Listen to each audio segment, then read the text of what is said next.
Hi, and welcome to ICS Arabia.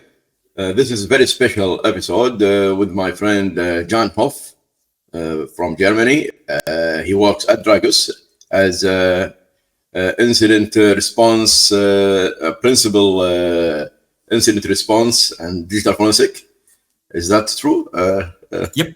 So my formal job description is principal industrial incident responder. It's a very long word. So I'm usually saying I'm doing incident response in OT, and I still often have to explain what that actually means to do incident response in OT. So I'm used to explaining what I'm doing. Great. Great to have you really today. And we will really dig into very meaty topic, very technical, very exciting, not much discussed about in podcast, especially OT DFIR. And I hope Jan will make it simple to us and clear and how. So let's get started. Please tell us about yourself and how did you get started in the DFIR, and also how did you get with working with the Dragos? Please tell us about your background. So it started quite a while back. I went to university, and at the same time, I also had an apprenticeship, you would call it, at the same time. So I had a dual study program. I was working and already and studying at the same time, which was interesting. Study business informatics. So you could think like computer science. Well, it's just a bit of computer science. Yes, it was a bit only of computer science, and then over the course of the career, it went more and more onto the technical side. So I started not really technical. So also at maybe for the listeners and the viewers, if you're currently not in the technical realm, you can still dive into it. So you can start from any place and you can grow from there. So I was working for a utility company in Germany, a smaller one. I was large enough to have enough work for me to do. And after I finished university, I went into consulting. The company also had a small consulting arm and their own control system. So that's the first time I actually got in touch with something affecting the real world. That's like the IT and the combination with physics. And that was grid operation. So distribution grid, everyone has a certain idea what that means, that there comes electricity out of a socket. So it was already applied. What I was doing. So consultancy, that was the time before Stuxnet. So before it was even a thing to talk about security and control systems. It was a thing before, but no one talked about it. And my job basically was system administrator, consultant for ISO 27001. So these kinds of jobs. I had a stint with KPMG as a consultant. And then after KPMG, I decided, okay, I want to turn more technical. Over the time, I already had some technical engagements. And then I applied for a job as a digital forensics expert at one of the largest German grid operators. And they took me. I still don't know up to this day why they took me, but it was a very, very good decision. And so that was the first time I actually got hands-on on the forensics side. So my job was working for the internal security department, you could say, digging into anything from people stealing cable. You might think that's not really cyber related. Well, there's still cameras, access logs, all of that, down to the point where there is a firewall alarm somewhere at the control system someone needed to investigate. So that was a fun time. That was a lot of learning opportunities and also having a lot of new cases in a sense of I've not done that before being thrown at me, because in OT, anything you touch, you probably have never touched in that way before. Any task you've been given, probably no one has done it that way before. And that makes it necessary for you to actually think about and apply your knowledge from other cases and be very quick when you're learning. Then after that digital forensics stint, someone decided, we need to build a CERT. So we built a computer security emergency response team. Then from the CERT, someone decided, we need pen testers. Happened to be pen tester in my previous life. So I divvied into the offensive side.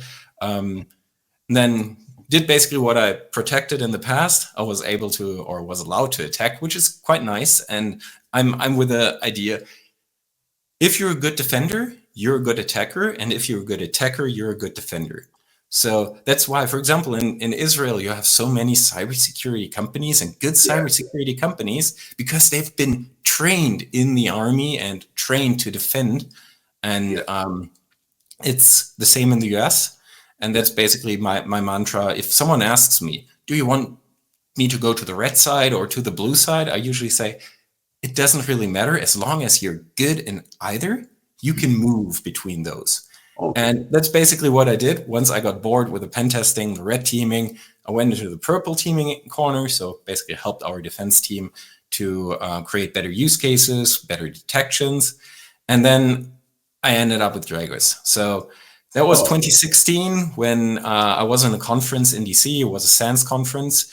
And Rob Lee, Tim Conway, Mike Assanti were on stage talking about the current threat landscape. And they were also talking about an incident in Germany that happened. And afterwards, after the talk, I went to Rob and was like, hey, Rob, can we have a small side chat and just share information, what you know, what I know, just that kind of informal threat intelligence sharing, which is super, super important in our OT industry.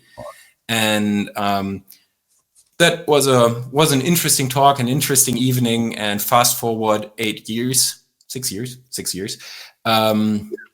I was contacted by a recruiter. They sent me the job description. I was like, this looks a lot like a Dragos job application. Ended up talking to the recruiter, ended up getting a contract. And when I signed the contract, I basically just texted Rob and was like, I finally found a way to pay you back that evening that we had in DC 6 years ago. And that's how I ended up with Dragos and in the incident response team. And now doing globally all things incident response related, and also forensics when necessary. Oh, so that's my vita. Yeah, interesting journey, really interesting. So before we go deeper into the topic, there's a disclaimer that I'm interviewing John Hoff himself.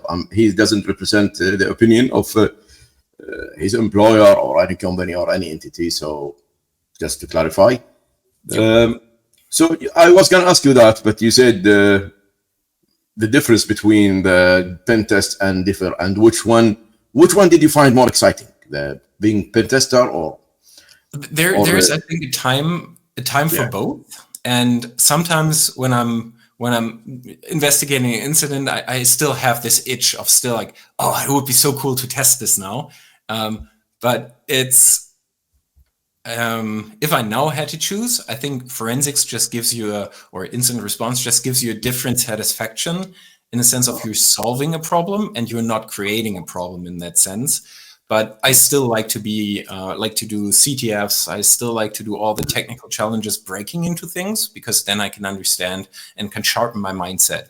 For example, for the more technical folks among you, if you've never extracted an NTDS-DIT, so a database from an Active Directory, and actually sifted through it, you don't necessarily understand how an attacker would do that. But then once you see that someone tried to access the NTDS-DIT file, you realize, okay, now we have a problem. And it's just a completely different feeling. So now I'm currently at a stage where I say, DFIR is the thing. Does it say that I'm ever going to be in DFIR? Maybe not. Maybe I get back to the red side at some point in time.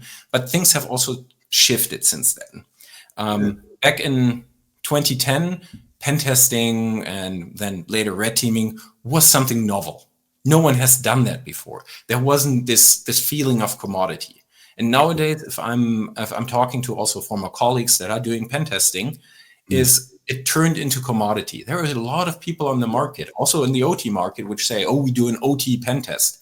And in the end, you get a Nessus report. And people are still buying that as a pen test report. This is so sad because it doesn't involve any hacking mindset. It doesn't involve anything new. It's basically just pushing a button on a tool. And that's where pen tests have a bit devalued. If you have a good pen tester, they still add value. And that's when I'm also talking to my pen testing colleagues at Dragos, they're doing these kinds of things. They're doing the good kind of things that show you on potentially how to get into an industrial environment. Yep. And a Nessus report should never be a pen test report. It is a vulnerability scan, but nothing more. It doesn't provide you with TTPs, so tactics, techniques, and procedures of your adversary. It just provides you a list of problems. So exactly, I agree. Okay, before we talk about DFIR or DFIR, I call it DFIR. Yep. Why should we bother talk about this? I think it's not a commodity yet. The DFIR in OT, I think this still has its weight. I think there are very few. Maybe correct me, but the skills are not still. They're not as the pen testers. And why bother about it? I mean, let's focus on the basic stuff and let's just implement controls. And so there is a place for both, to have that preventive side, the detective side, and that responding side. If you have all three, then you're good to go. If you lack one of the three, you probably are not in the place you want to be in modern times. And why should we care? It's good to be protected. But in times of Ivanti, Global Protect 0 days, in times of SolarWinds, in times of insert incident here, there is always a case where our protections fail and where we need to go into the response mode. It's the same if you have an apartment and you have a fire extinguisher, a fire alarm. That's all good to have, but still those things might fail. And there might still be a fire in your place that you need to put out. And that's why incident response is often overlooked as something we don't need it because we're good enough. I'd rather see it, we have it because we are good enough. And why should we care? Because someone needs, especially in industrial environments, get to the point where you have people safe, the environment safe, and your industrial facility safe. And I mean safety, not security. And that means that someone has to react and get everything back to control. A nice little anecdote: in German, safety and security are the same word. It's both Sicherheit. So if I'm talking to someone in German, I can't differentiate between safety and security. So I need to add personal security and organizational security or technical security to it, which is, I think, a very, very good way to understand how we all should be thinking. Security and safety are intertwined, and that also means we have to be, when we're responding or when we have potential cybersecurity incidents, we have to keep that in mind, that our actions potentially destroy a facility or something else. And back to the question, why should we care? So as an incident responder, my first goal is not to understand the threat actor came from that IP address and that is linked to this and this nation state. This is all something which is nice to have. My initial thing is I want to have the client go back to the state of normal operation, or at least sort of normal and safe operations, which means a lot of hand-holding processes, understanding what they're doing, and putting in emergency measures, similar to the fire brigade. And that's why we still need it. Even in the place of the best fire protections, you will still want to have the ability to dial 999, 110, or 911 and I have a fire, can you please come? And that's where we as DFIR people come in. And then second, there is this forensics part in it. That's where you are allowed to play Sherlock Holmes. That's where you can find, like, the adversary came in via this one, and here is a little artifact which points to this system, and then they use the Modbus command to then turn on and off the heating. So that's where a lot of people think that's DFIR or DFIR, but it's only a small part of it. You also need to feel comfortable acting on pressure and acting under pressure, because systems are still running, systems are still producing. Oh, interesting. Yeah, I'm convinced now. So it's yeah, and you said there are not so many people around that could do that. I would say if I take two hands, I have covered more or less the people I know in the world, that would be the one I would call. And my boss usually, or when we were discussing the job openings, he said like, "Oh, you know what we're looking for? A unicorn in gold, available now, staying forever." I'm like, that's a very, very tough thing to look for, because you need someone that has an understanding of the industries, that has an understanding of how a refinery works, how a power generation facility works, how a company works that folds boxes. And then you need to have someone that understands the control systems and the technology in those control systems. And to be fair, I wouldn't, even if I had to rank me in there, I wouldn't say I know everything. And that's still a humbling experience, that anytime you get somewhere or you're being called somewhere, you're not the smartest man in the room, and that is good, because you can still learn. Interesting. Yep. Humbling, being humble is very important in the field, this field especially. Yeah. Okay. So the IT, the enterprise, they've started the incident response and differ maybe before the OT people did, or the OT security. What's the difference? So if I have to think back, when was the first time I would say DFIR happened? Clifford Stahl and the Cuckoo's Egg. I think that's a very, very good book to read for everyone who hasn't. I think there's also a movie, but please read the book. It's very well written. It was the first time someone actually was hunting an adversary and wrote about it. And that was in end of the 80s. Since then, we've come a long way. But the general mindset is still the same. And also for IT and OT. Read the book and you will realize, if you're working in digital forensics and incident response, it still holds true even 30 years afterwards. So what's the difference in between IT and OT? I've been doing it in IT and I felt comparably comfortable. Someone called me, I received a phishing link. And I was like, did you click on the phishing link? No.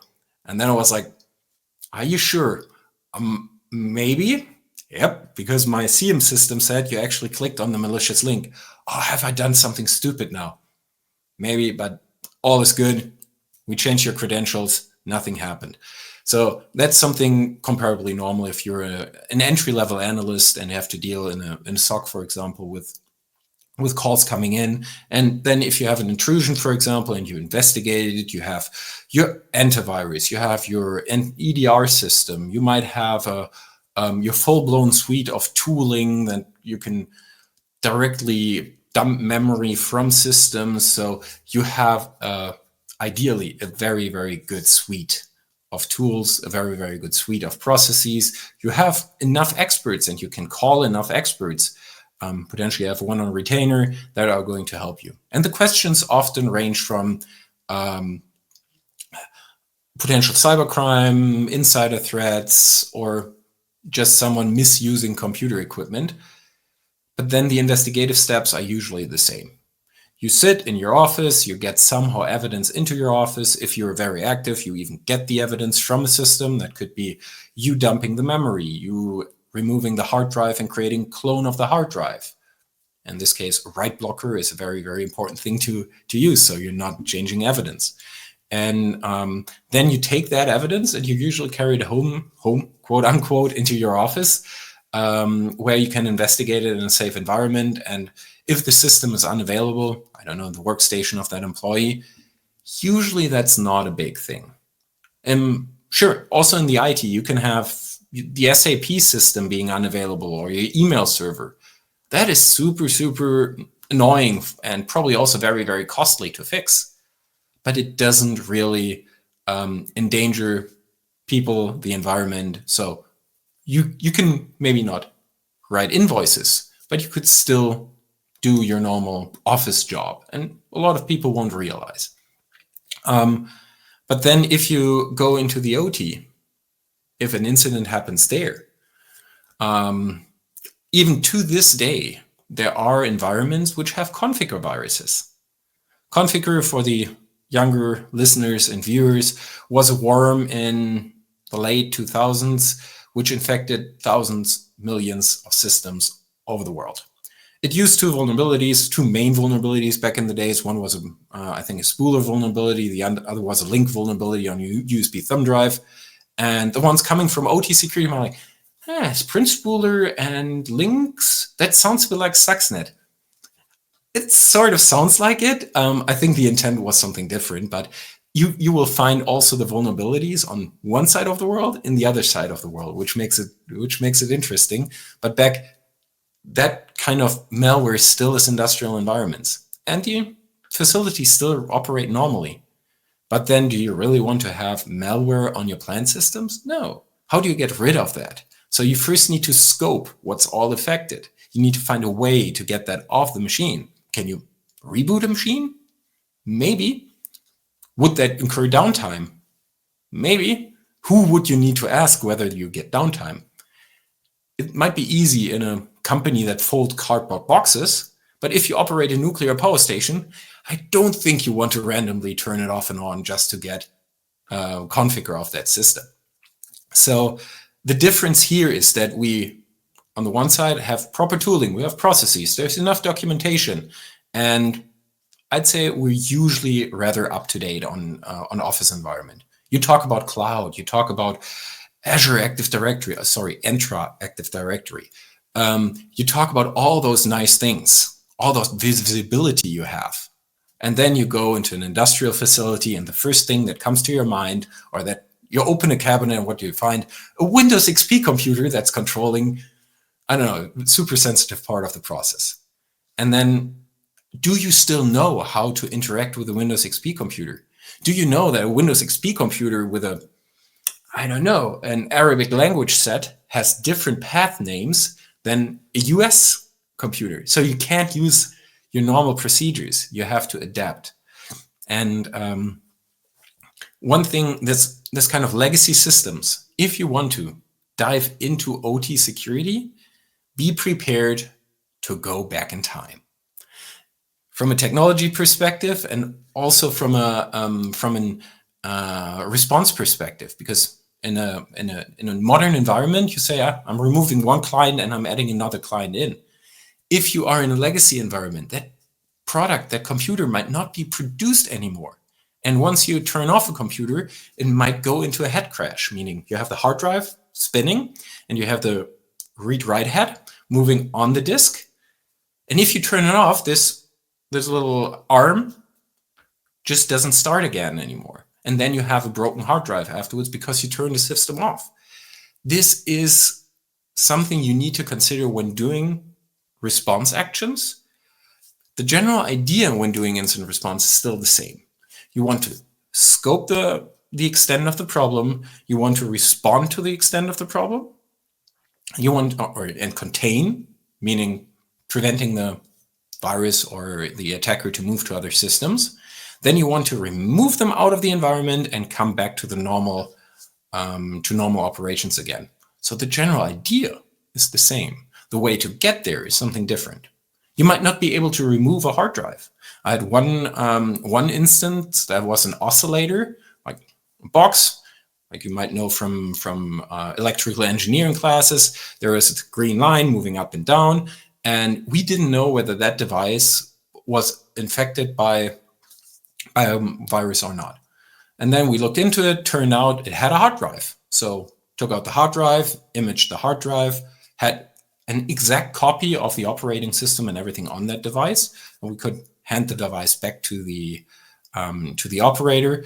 We're looking into it, and turned out it was a French Ubuntu Linux box, so it definitely didn't have the malware. It was French. I have no idea why. It had the full GUI. We clicked through it, and then I think 5 days later, I got a phone call like, Jan, about that oscillator we gave you, it's now broken. I'm like, oh, just remove the hard drive. Yeah, we had it fixed. It was 20,000 euros. And I was like, sorry. So anything you touch has a potential impact also on the operations. So if you start removing a PLC or trying to understand what's in the network, and you remove one network cable, put in a network tab, so something that's taking the packets off the network, you might be interrupting a safety loop. You might be interrupting the communication between two very important devices. And once that communication is interrupted and there is no backup link for that, the system turns off, and it turns off into a safe state. And so your whole facility will turn off into a safe state. And then you're the person having this cable in the hand, and you're like, wasn't me. It happens, and you have responsibility as an incident responder to clarify that. And my recommendation to everyone that wants to pivot into the field, don't touch things if you're not told to, or get someone that can actually touch things for you. Guide the people that are operating it, the engineers, the subject matter experts, to perform things, because you don't know the side effects. You can't be that all-knowing. And another thing you want to consider as a difference here is the tooling you're used to, be it your volatility for memory analysis, be it your NKs for disk image analysis. They might not work on older systems. You might still find, so the oldest system I had in my hand was an engineering workstation in a water facility, and the Windows 3.0 had older file stamps than I was. So I was looking at history there, and then I was asking, what happens if this system breaks? And then the engineer was pointing me to a cabinet, and there were like 5 of those old laptops stacked on top of each other. And he was like, these are all the ones we have. We got all of them off eBay. So that is then their way of dealing with it. But still, I wanted to know, is the system somehow, was it malicious? Why was PLC programs changed? It wasn't the technology, but it was the engineers that were doing changes but not properly documenting it. But that's also a chance. You're not only reliant on your digital stuff, but you also have all the engineering things in addition, which is super cool. You have your forensic analysis, you have your timeline, system X got access, then there was an RDP connection on the next system, and then you can see also in the engineering logs, okay, set point changed. Now I can see that the temperature was rising, and then set point changed again, and temperature is dropping. So you have so much more information, but that's also making it way more difficult to respond to anomalies. And to be fair, there are a lot of anomalies. And one of the anomalies everyone probably has heard about, so hat tip to Andy Greenberg and his book Sandworm.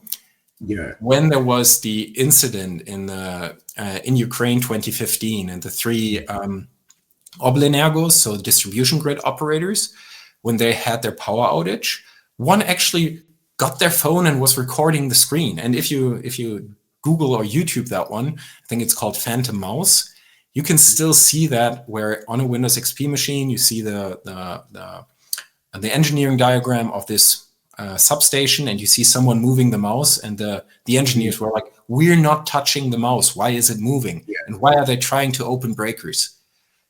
It's super concerning. Just put yourself in that place. You lose control over your control system because someone is in your environment, has hacked you in one way or the other. And that's where we have that additional level of detection capabilities from the engineers, and we need to use that. And one word to all those incident responders, and also to the OT security specialists out there: the engineers are your friends. The engineers are the ones that make you smarter than you are before you enter the plant, and you will never ever get something properly done if the engineers are not on your side. Be it that assessment for security reasons, be it that implementation of the next security program or product, or be it support during an incident. It took me at my last place over 2 years until I was allowed to perform a pen test on a test system for a control system. Just a lot of trust building. A lot of what we're doing is trust. And if you don't trust who's helping you in the time of need, you're in a tough spot. So There are differences, and I could talk on like that, but let's quickly. Okay. No, that's really interesting, and I like the one the eBay backups parts that you just mentioned. It's They have so they have a backups of the old system from eBay. Yeah, so it was an old laptop, I think a Compaq. The older ones of the viewers might still remember it was a monochrome display. It was huge. It was clunky. It has this little trackball, and you couldn't get it. But they needed it to actually program the rest of their water pumping station. Water is, by the way, one of the weakest sectors when it comes to security, which is super concerning because we need water. And so their workaround was we buy a bunch of old stuff and we keep it for when we need it. Okay, that's fine. It's up to them. That's their plant or whatever. Okay, as you know, there are many tools in the market. Yeah. Some of them commercial, some of them open source. You name it. Do they work? I mean, the one that they work in the enterprise, do they work in the OT, or do you need additional tools? And how do you make these additional tools if they're not available? Let's start off with one saying I usually have for my students when I'm teaching to them, and that's a lecture on digital forensics. I think I open the lecture with a fool with a tool is still a fool. It doesn't matter what sort of things you have. If you don't know how to use it and what they're doing in the background, you're already lost, or you have already lost, because then something might not go the way you were thinking of, and then you don't have a plan B. So when it comes to commercial tools, a lot of commercial tools come or have been previously designed for law enforcement when it comes to the forensics capabilities, or big enterprises when it comes to incident response. So the EDRs of this world, the NKs or FTK, so all of these vendors, they give you the tooling to analyze big disk images, but always with a focus on I need to create a court-proof case of investigation. Sure, we also want to have court-proof investigations for our OT environments, but that's not necessarily the first priority.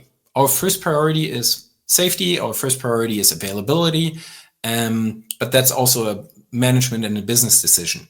Do I want to have that court-proof capability? But back to the tools topic, the tool's effectiveness depends on what sort of component I'm investigating. I'm not telling any secret if I say we have a convergence when it comes to technology, when it comes to software that's coming from the IT and comes into our OT.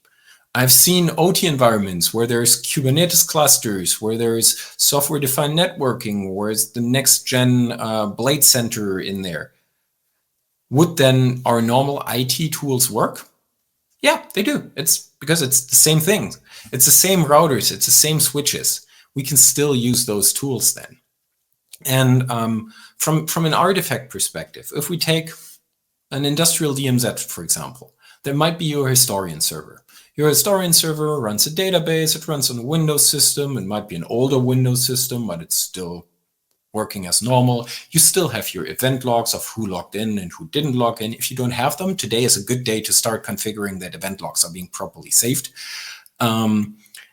You can dump memory. You can look into the memory. You have enough context to also analyze that memory, and you can pull the whole forensic register you have. If you don't have the funding for tooling, there's also open source variants of a lot of the tools, which I'm a huge advocate also of open source and also giving back to the community. And everyone who wants to start looking into digital forensics, grab yourself a copy of Autopsy. Like Autopsy, it's a little dog. I think a dog with a little magnifying glass, and just take an image of your own laptop and see what sort of things you will find. And those are the kind of evidence that you can extract from a system. If if you're doing a normal collection. Talking about collection, you can go to that system, you can usually remove a hard drive because it's RAID 1, and then you can do a copy of that hard drive. And for the copy, you usually want to have something like a write blocker.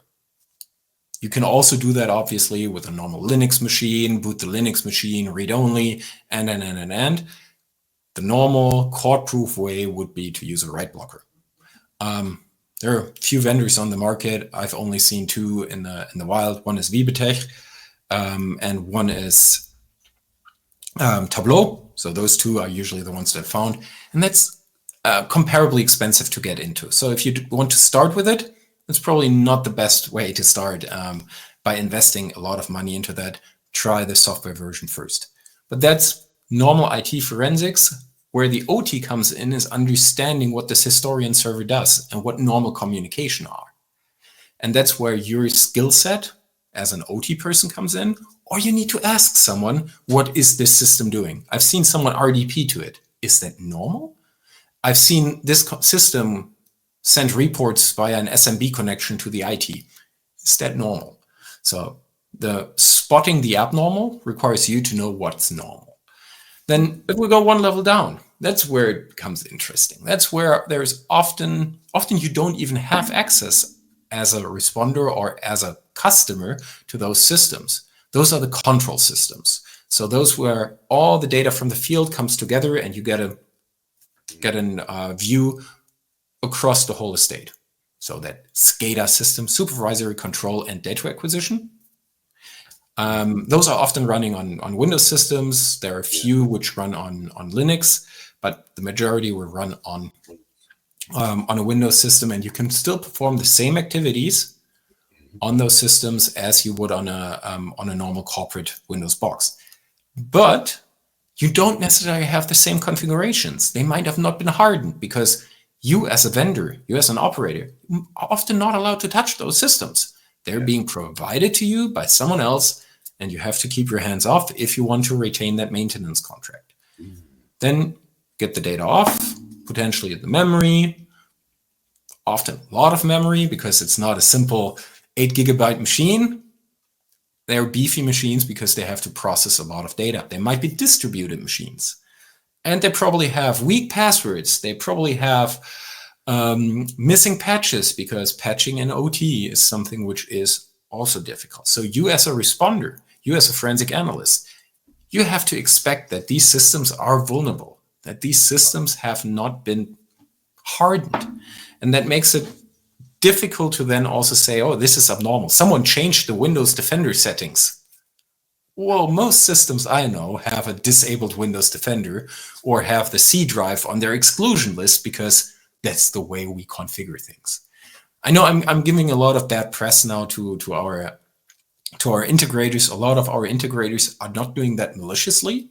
They even have security packages you can buy for a control system. But our operators are then like, oh, security costs money. No, I'm not paying extra. And suddenly you're in a point where you could be secure, but out of I'm saving some money, you're not implementing security. And that's my little soapbox I want to give to the operators. Invest into security and take that preparedness as a very, very important step. And then on the lowest level, that's where we talk PLCs, where we talk microcontrollers, where we talk HMIs. All of these things, they are fun. I love them because they're something unique. That's where it's like, what does that box do? And you think, yeah, that box is responsible for shutting down the complete plant if something goes wrong. That is cool. But those boxes are designed by engineers, implemented by engineers, programmed by engineers. They're not designed by cybersecurity people and not necessarily by IT people. So older devices are proprietary operating systems written in some obscure computer programming language. They're just one chip on a board, and you can never get data off it. And once you power the device off, you lose all the data. Those is the worst case. And often we come to the point where these devices do not provide any forensic evidence. They don't provide any forensic value. but you can always go up the chain because they communicate with someone. And as long as there's network traffic, we might even have indication what the network traffic is. And if we now go further down the PLC line, then operating systems like VxWorks came into play, which is a bit like a Linux. Then you move on to complete Linux-based boxes with a hardened real-time kernel, and the program itself runs in a Docker container. And suddenly, all the younger folks of your listeners and viewers are like, hey, Docker container, I know how to do that, and I know how to do forensics on those. Yes, and that's where it comes in. You need to start at the very, very low end, and you still need to understand all the modern CI/CD, modern programming languages, .NET, Mono, whatnot. And on the other end, you have assembler. How do you get data now of these devices? What is the forensic value? Well, sometimes you can just remove an SD card and you have maybe the program itself. The ladder logic program then runs on this PLC and evaluates the inputs and the outputs. Sometimes there is a little chip, a little storage chip in there, which contains the bootloader, the firmware, and maybe your data, like a flash ROM or something along those lines. How do you get data of that? Well, you can start trying to take the individual pins and try to then siphon off the electric impulses and try to recreate it. So dumping flash memory. There are a few very, very good tutorials also online to understand the basic concept. But then if you have a chip that's soldered onto the PCB from the bottom, a so-called ball grid array, which means there are just little solder dots under the chip, you don't have any way to get to the pins. So the only way to get to the data on those chips is to pick up the chip and plant it into a reading device. But those reading devices, then you're talking 5-figure sums, and it's not something you would do in a normal case. So your PLC breaks, you very likely don't do forensics on that PLC because it's super expensive, it's super specialized, and it doesn't give you that value. Now, the one or the other among those listeners and viewers, you've heard about Trisis, or other call them Triton.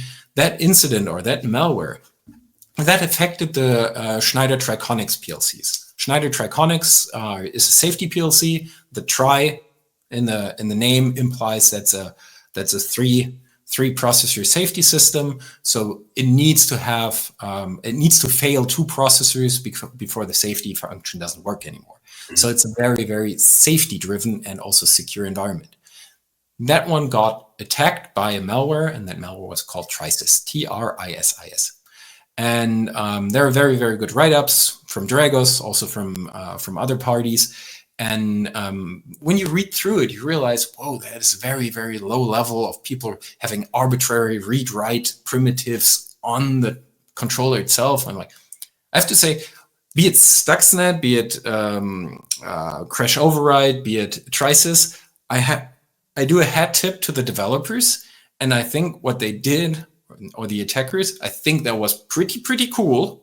On the other hand, I want to slap them in the face for attacking civil infrastructure and for doing and for setting precedents that it's okay to potentially harm people and attack our industrial infrastructure. But back to our Trisis. In this case, our researchers and researchers all over the world were able to trace the individual components, code components, back to what was interacting with the PLC. And then there was a value in getting that information from those PLCs, how they behave, where there were vulnerabilities, etc. So there is a point and place to do PLC forensics, but if you're in OT DFIR, you're very, very likely doing PLC forensics either only for training and for fun, or very, very rare, because there's just not the need for it. Most of the cases are you get information from the DMZ, you get information from the network, you get information from the control system, maybe an HMI, but that's usually where you start then puzzling individual things together.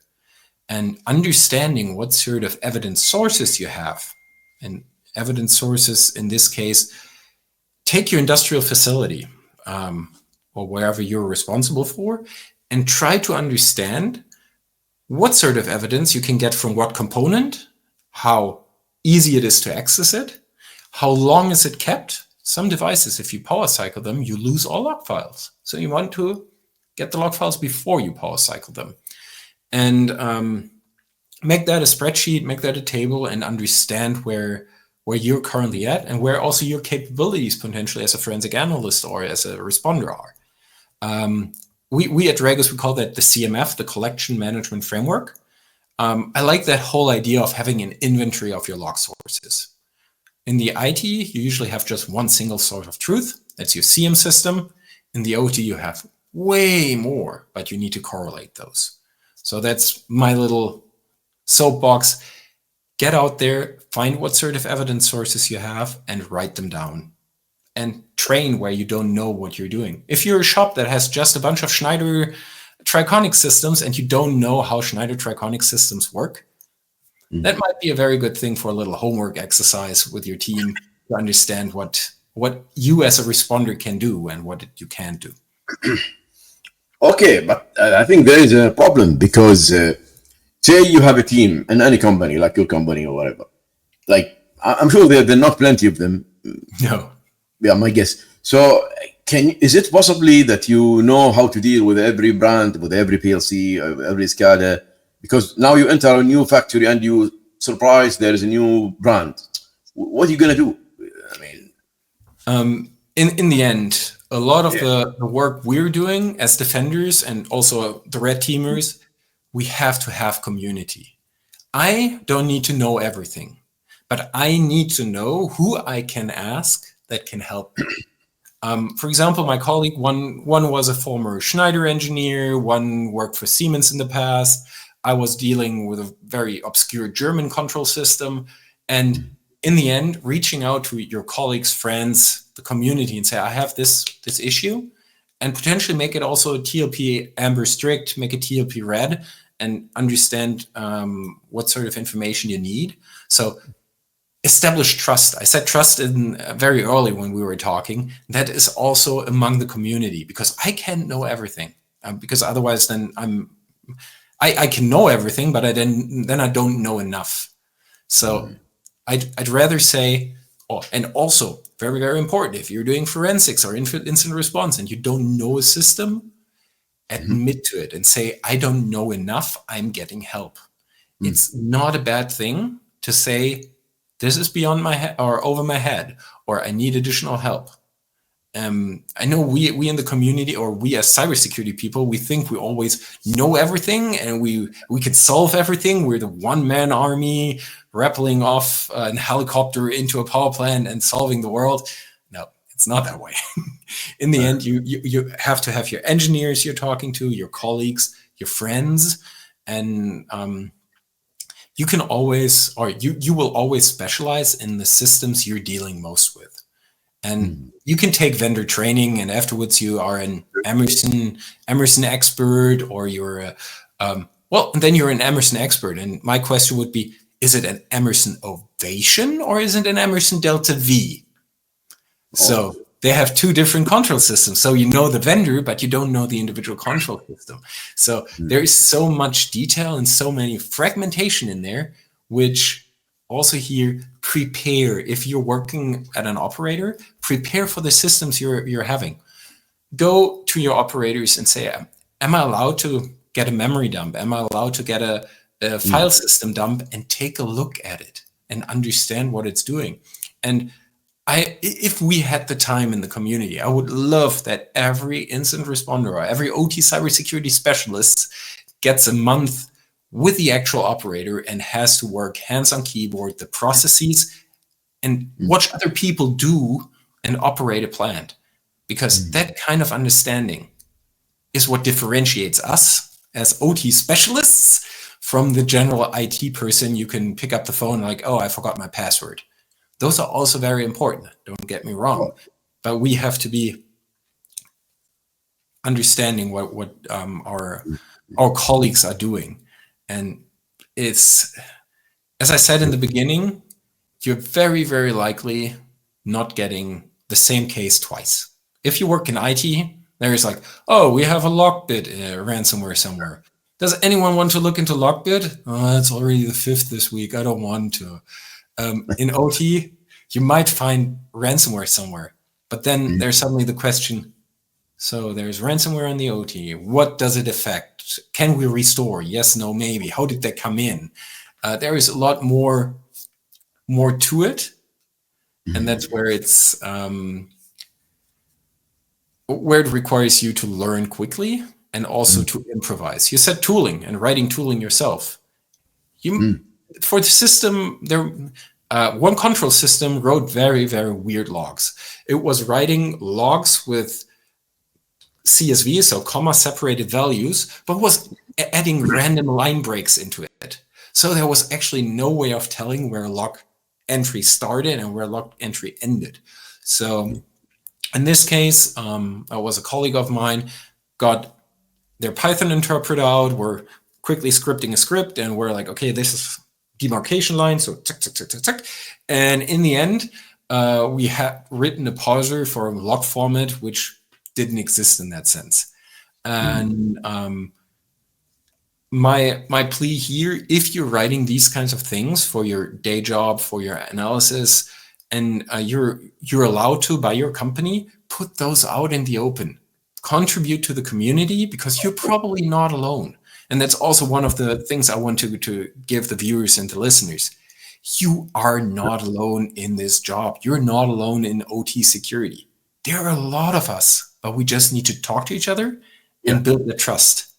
And then things like Stuxnet, Ukraine, Trisis, Oldsmar, the water facility, all of these things. Oldsmar, still don't know exactly whether it was an incident or not.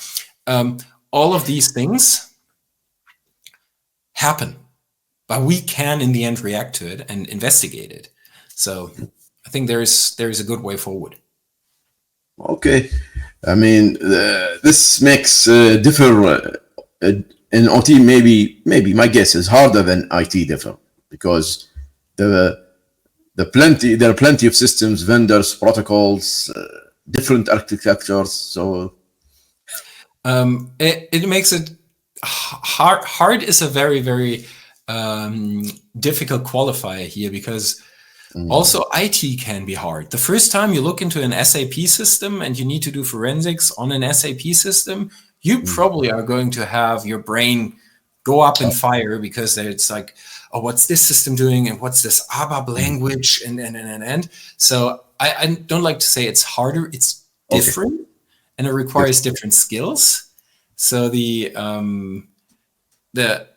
incident response part, the process stays always the same. And for those who are now saying I'm coming more from the process angle, look for PICRL or PICERL, PICERL. Prepare, identify, contain, eradicate, recover, and then do a lessons learned. Those things are part of every incident. Also, SANS 505, I think it is, gives you that in a deep dive, but the model is also out in the open. I recommend everyone that has to prepare and understand what they're doing, look into that model.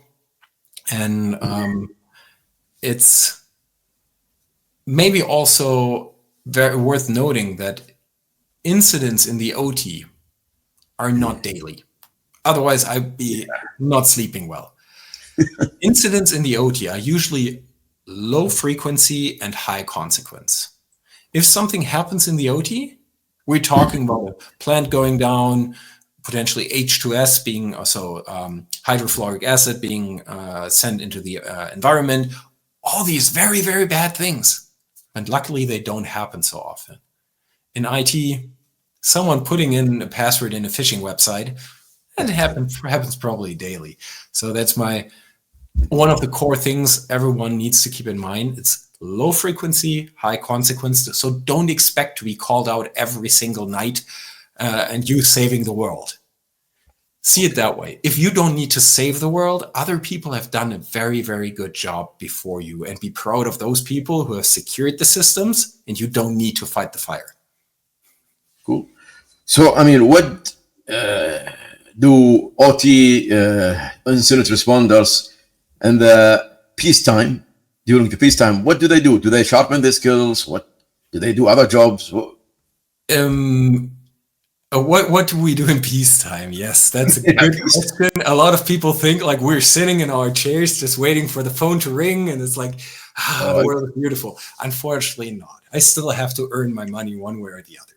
And anyone needs to. If you talk to an incident responder, they're usually, or forensic analyst, if they're not on a case, they're either, as you said, training, looking, as I said, for what sort of artifact can I get? Where am I potentially blind? Do I need to write a new parser? Creating new tools? All of these things. But also be open to do other kind of engagements. So at Dragos, for me, I'm also doing tabletop exercises. I'm also doing cybersecurity assessments. I'm also helping to improve our detections in our platform.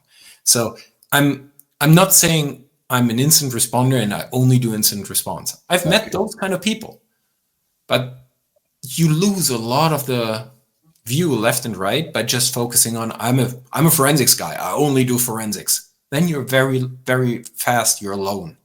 No one wants to talk to you because you're not helping.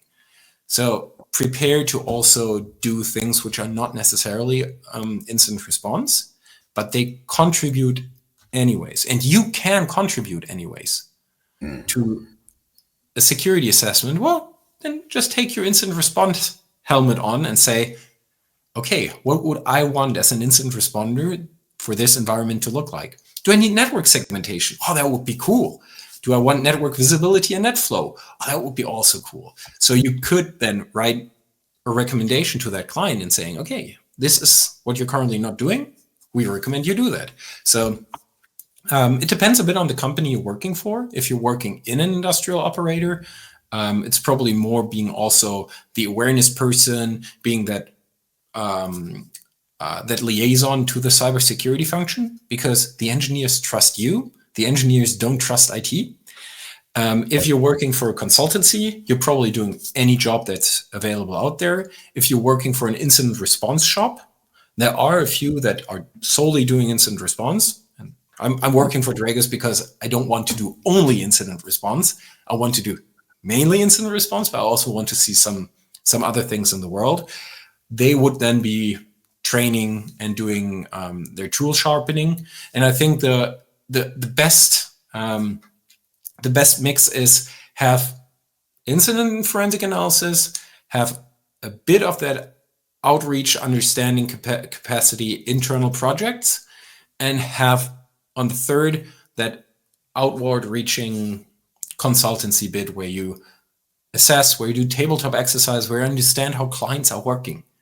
Because then you can also sharpen your skills by understanding how does a pharma company work.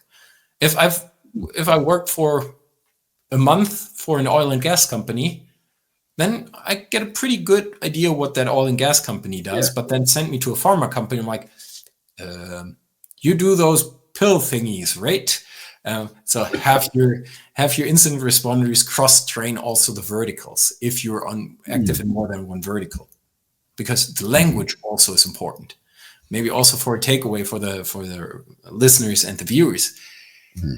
One of the core things where I've seen incident response cases fail and people having a very, very hard time is because they don't speak the same language. And I'm not saying people are not speaking English or Arabic or whatever language you need. But if I, as an OT person, hear someone is doing a program upload to a thing, I'm expecting someone to take a program and upload it somewhere. If an engineer says, I'm doing a program download to a PLC, someone expects an artifact on a Windows box and C:users downloads. No. It's the other way around. And that's what I mean with the language. Have a common understanding. If an engineer says to me, oh, this is my safety loop and my SIS system that's here potentially compromised, I need to understand. And one thing I usually like to say when there is a difference in language, password policies. If I come from IT and I see, I don't know, an 8-character password, which is password on an OT system, I might be like, oh, we're all going to die. We now make it a complex 15-character passwords with special characters and all the bells and whistles. And then you have someone wearing gloves on a factory floor, having a touch screen and has to enter a 15-character complex alphanumeric password. I guarantee you that password policy is in place for at most a day. And after that, it's being turned back to being password or 5x0 or whatever. So have that understanding. Also when it comes to the response capabilities, that there's just those differences. Interesting world. So do you recommend maybe incident responders who work in OT, do you recommend they take training from vendors, or do they teach themselves? And that depends a bit on what your remit is. If you're working at a vendor and all your systems are Honeywell, for example, and you have the opportunity to take a Honeywell training, take it. Understand what the basic architecture is, and take any opportunity to learn from the or about the control system and from the vendor and from your colleagues. If they're having a monthly, I don't know, OT engineering Durafix, just invite yourself and say, okay, I'm just listening in here to understand what you're doing. For operators, it's usually easier to get those kind of vendor trainings. If you're a consultant, those vendor trainings are often not that easy to get. And to be fair, any training costs money, and not every organization has money. And I've heard a lot of people talk to me and like, oh, what sort of training do you recommend? I'm like, usually, do you have to pay it yourself, or is the company paying for you? And my answer is different then. I was lucky in my career. I got a lot of very, very expensive trainings paid for by my company. And that jump-started a few things. It doesn't make you an expert immediately, but it allows you to learn. Right. And if you don't have that opportunity, you still need to have a learning mindset, but it just takes longer. But it's also cheaper. If you have to pay for yourself, you probably don't want to pay a five-figure sum for a week of training, because it's just you're probably taking a lot of additional effort to get then that training, that certification. Certifications are good, especially if you're on the job hunt. It shows that you've that experience. But when I'm interviewing for a job, I often ignore certifications in the first place, and I look, okay, what have you been doing? Have you been hands-on? Have you understood have you been an engineer before? That is often worth way more than saying, oh, I got this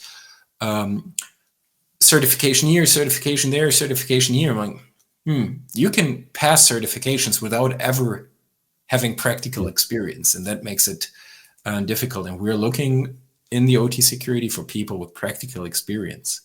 And so if we're looking for career advice, where do you want me to start? Or how do you want me to start to get into OT? Or even OT DFIR? Here, similar to our start, you can start from anywhere.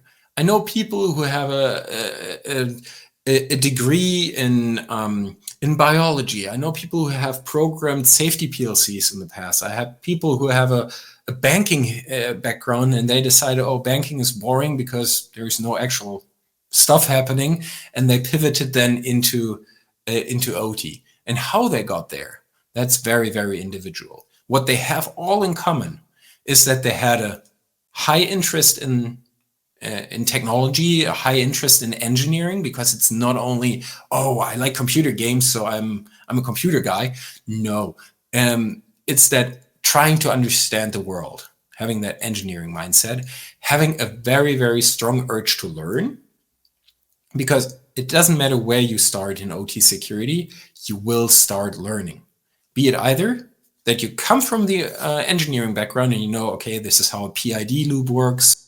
I've programmed PLCs in university, but you've never seen anything cybersecurity usually then. So you need to learn that cybersecurity aspect.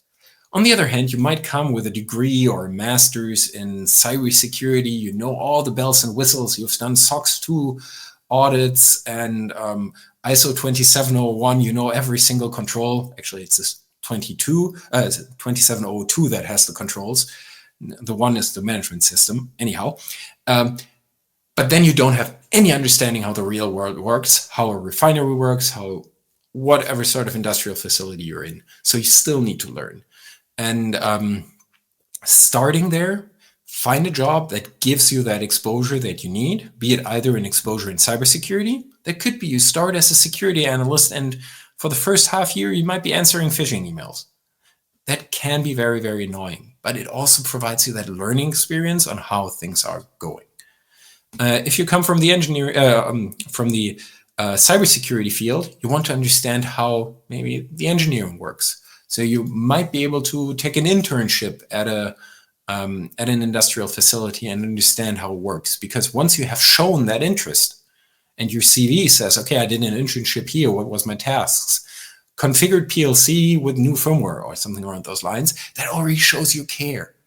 And then find yourself someone in the community somewhere in an organization that is going to mentor you, that is going to guide you along the way, that is going to show you the next steps.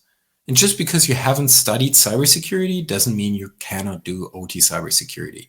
Just because you already have, I don't know, you're already 50 or 60 of age, doesn't mean you can do cybersecurity. And that is important. And I like the community in that sense that everyone has a chance.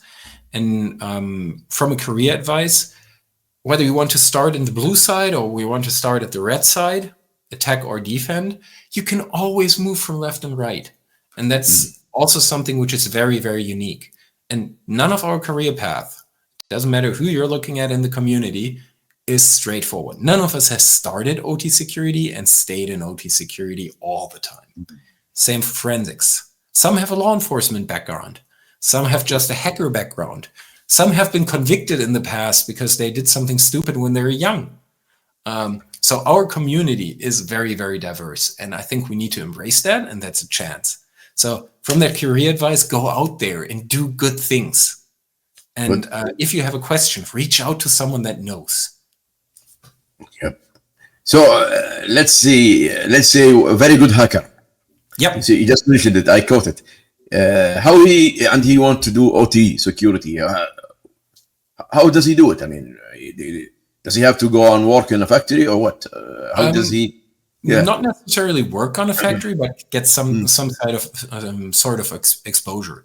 If I'm a hacker, it depends. I take hacker now as the one that is doing the good thing, the white hats, not pen tester, like a pen tester maybe. So, if you're a black hat, I'd be saying a lot of nasty words now, because don't touch anything industrial. You don't know what you're doing, and if you don't know what you're doing, keep your hands off it. It's okay if you do denial of services or whatnot for banking website. Oh, it's not okay, but no one is getting hurt. If you attack our infrastructure, you're one of the bad guys, and someone is coming for you, and you're going to lose, I promise. And if you're an ethical hacker and you want to do good, I've seen two career paths. One was actively doing research on problems in an environment, finding those CVEs, reporting it responsibly to the vendors. I did that in the past. It was a very, very interesting ride. It took 1.5 years until I actually had the vulnerability fixed in a PLC. But that's part of the normal game, so you can. And the other option is get on engagements, either in consulting or something around those lines, where you're the second in a sense of you're adding additional value, but you're not necessarily leading the engagement. You don't need to know the skills up front. And be honest that you don't know industrial yet. Yeah. And another thing is build your home lab. I think everyone I know that's working OT security has some sort of mini server standing in a corner, running an ESXi or Proxmox, having some sort of mini control system running. If you want to start the engineering side, look into home automation. Turning the lights on and off automatically is already a mini control loop. And if you implement that, you understand how things work. And you don't need to be hacker or that to implement that. There are very good open source projects you can just implement, and it's not expensive. And if you are at that point, Also, if you apply for a job, also mention that. It gives huge plus points. If I have someone in an interview and that person is like, oh yeah, I'm doing this as a little side project. I'm investigating this and this controller right now, and unfortunately I bricked one. And do you have an idea? So all of these discussions show you care, and if you care, you can be part of the community. Cool. So the same applies to the DFIR guy who is expert in DFIR, say in enterprise, and he wants to join your team, Jan. You ask him the same. Are you exposed to industrial, or have you got a home lab? Yep. Often people that apply with us or that get to the point where they're interviewing with us. So we have a multi-stage interview process. So the first one is with our recruiters, then with a hiring manager, and then with the team. So we make sure that they fit from a culture perspective, but also from a skills perspective.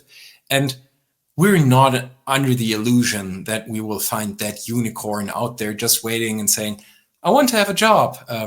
That's not going to happen. So you usually have either the forensics person that wants to go into OT and probably don't know OT yet.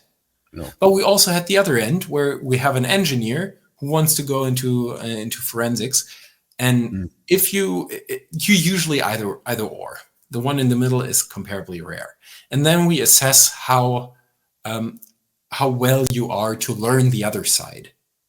Because you can cross-train a forensics person to understand industry, which is often a bit more difficult because they already have that IT mindset.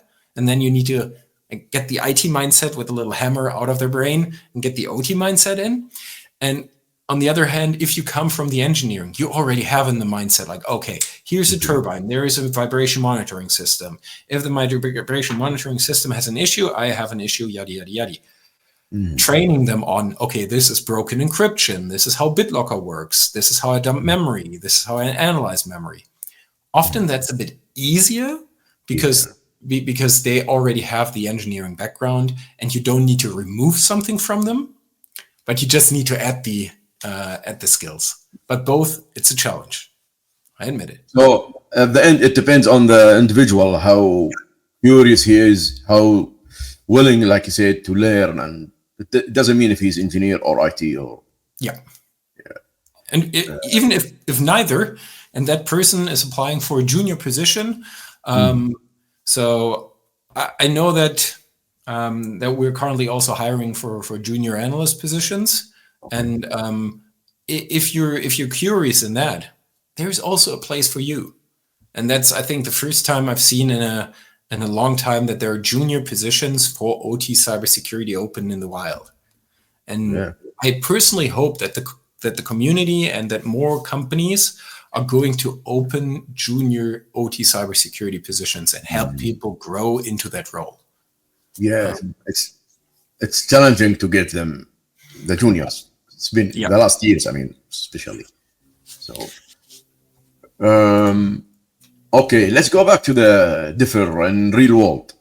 Do asset owners and plants trust companies that offer DFIR or forensics if they find out that they're not familiar with a particular industry? Say, for example, I'm a pharmaceutical company, factory, and I called you, Jan, and I discovered that you're not with the pharmaceutical.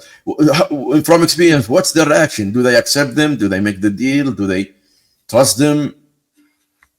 Trust is the really important word here. And building that trust, you can have trust as a company. So also a reason why I work for Dragos is because Dragos is associated with OT cybersecurity and with people who are doing good work and doing that work already now, I think 9 years.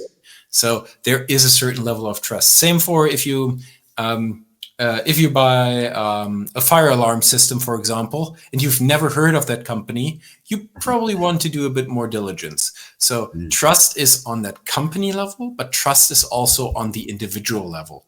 And that means it's so if you have a retainer, for example, so you already have someone on call that you can call if you have an issue, you already did your due diligence and made sure that the person that are coming are qualified, are available, and. If you're that freelancer and you want to do that, that's probably rather difficult. And also, it depends on the vertical. Some verticals are more trusting. Other verticals are being more reluctant. Some regions are more trusting. Other regions are more reluctant. The US usually is trust up front. So they go in with a lot of trust. If I take the Germans are usually, I don't trust you, show me why I want to trust you. I think we have a history of being weird. But so the trust aspect is here important, and to show that you have the people that can deliver and that are, if you are a pharma company and you call a company that has never worked in pharma, it's going to be difficult. But how do you show that you work in pharma if you've never worked in pharma? And in the end, it's a catch-22.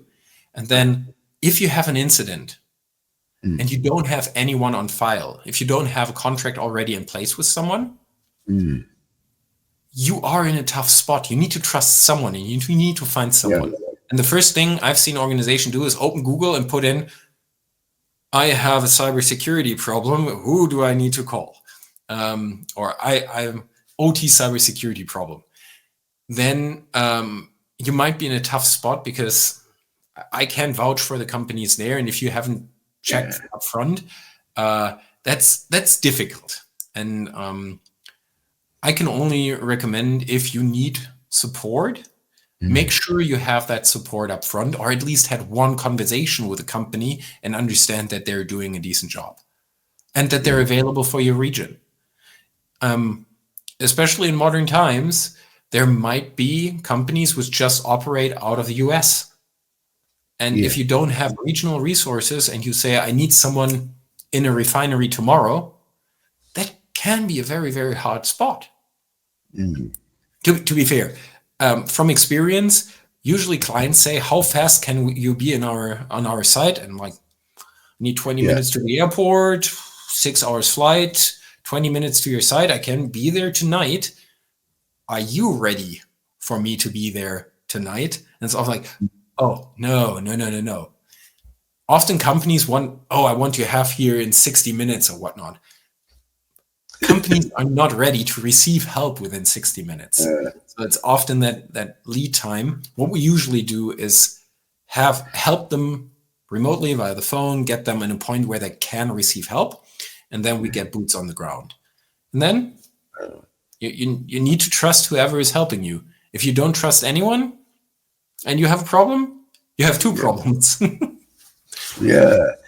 Or at least maybe they can call the vendors that provide the pharmaceutical tooling and engineering expertise, and very good, well-known forensic company. Then maybe they can solve it if there aren't any pharmaceutical forensic expert out there.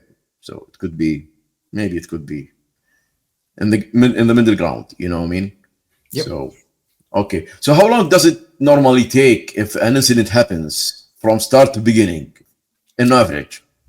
I can't give you an average, because that is okay. That is I've seen it have weeks, month, and I've seen it been solved after 2 hours after the client called us again. It's like, we talked to the engineer that was on the HMI and he pushed the wrong button. He just told us, and we were already spinning all wheels, because they were like, somehow machine broke and we don't know why, and it looks like a cyber attack. Can you please come? And we're like, okay, let's get ready, get in motion. And then you get the phone call and it's like, false alarm. And then you have things where you just need already potentially weeks to get data to analyze, because it's a very, very remote place, or it's a very, very bespoke system. And then maybe the first collection attempt fails, because the system behaves different than you would expect it, or than it behaved in the lab. And then you need to wait another week before you're allowed to attempt the collection again, because the plan needs to operate 24/7, 365.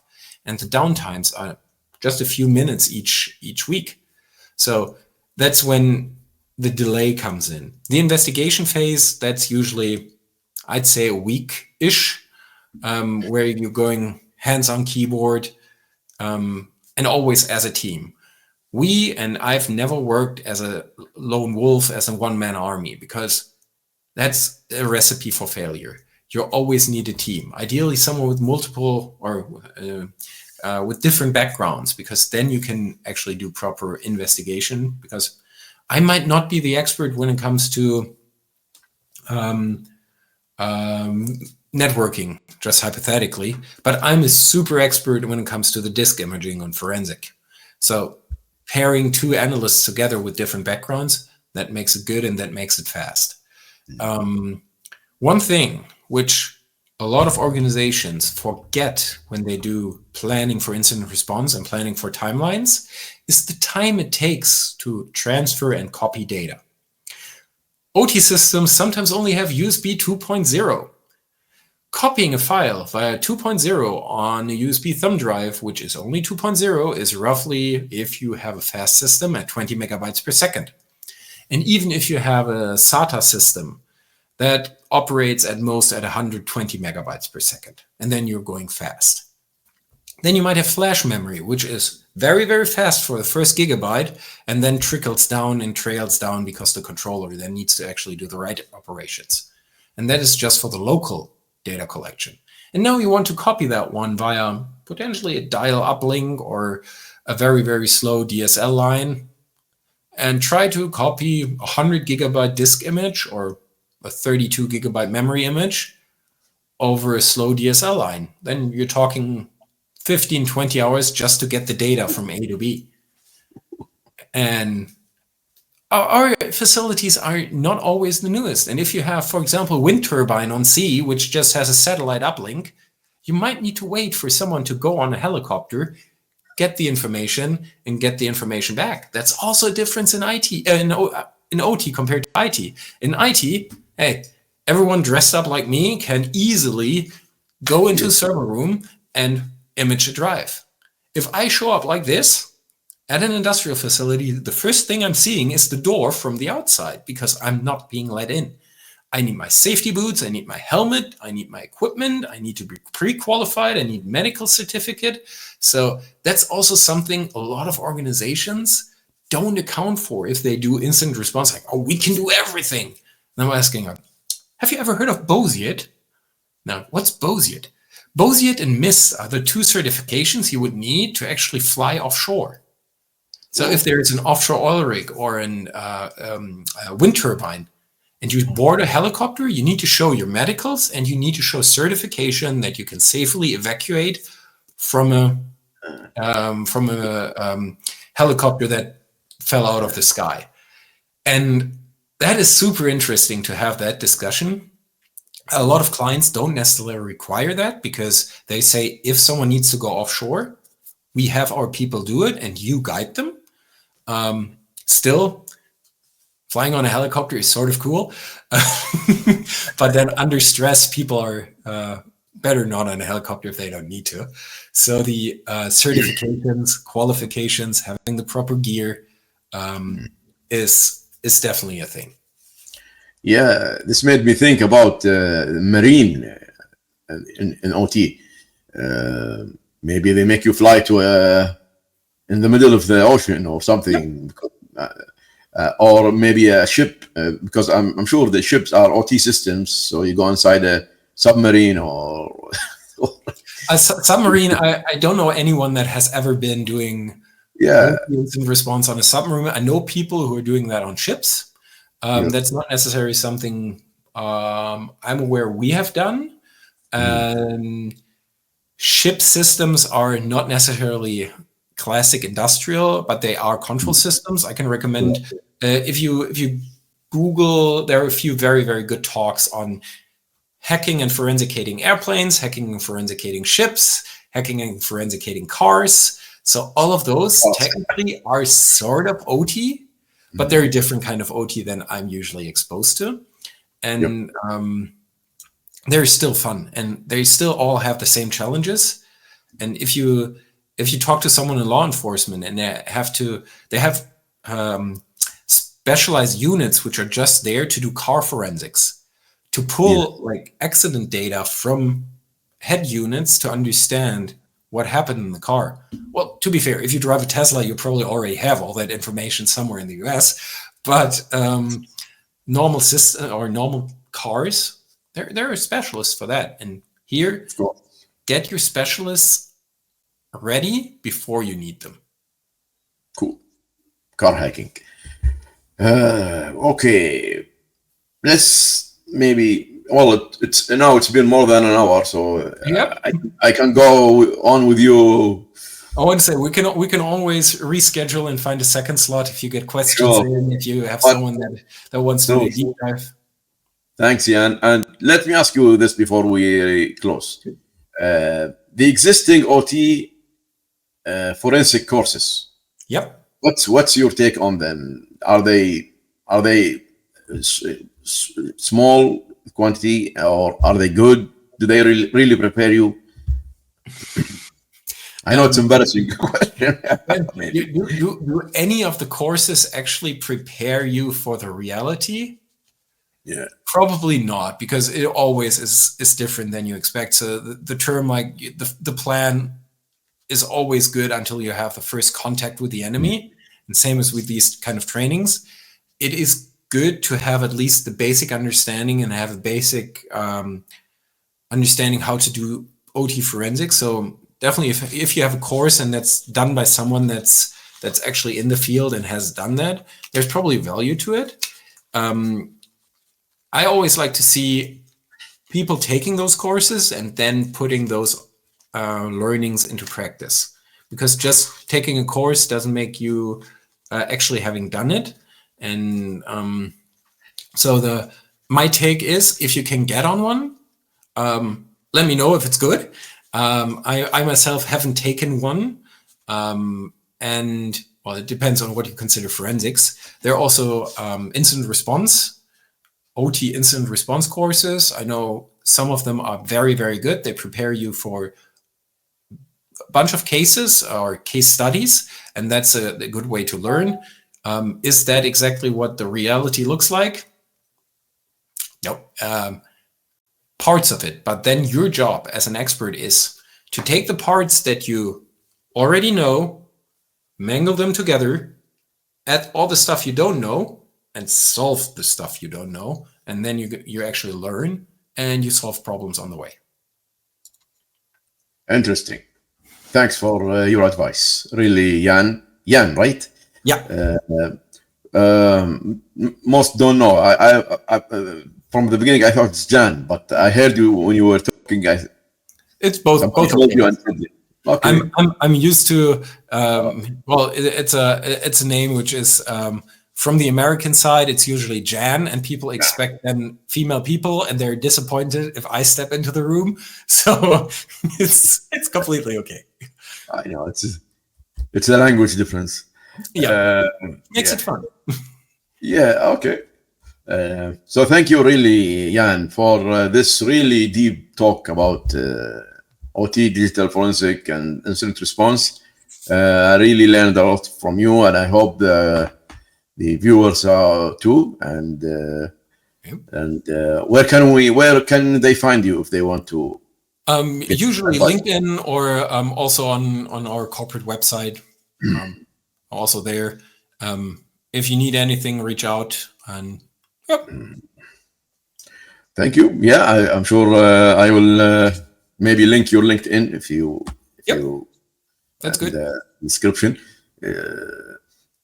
What's anything you would like before we close? The only thing I already said it. It's the community. It's the community aspect, and let's really learn from each other and do not fight each other, because the bad guys and ladies are already on the way trying to hurt us. So let's not make it more difficult than it is, and keep on learning. There's so much cool stuff out there and cool industrial stuff out there. And I would always like to say I got the coolest job you can think of. I'm allowed to see so much industry. I'm allowed to see so much technology, and I'm even being paid for it. That's awesome. So keep up the good fight. Cool. Thank you, Jan, and thank you everybody for watching ICS Arabia. We'll catch up again, Jan, maybe in real life, hopefully. Thank you for having me. And yeah, sure, my pleasure. Okay, take care and bye.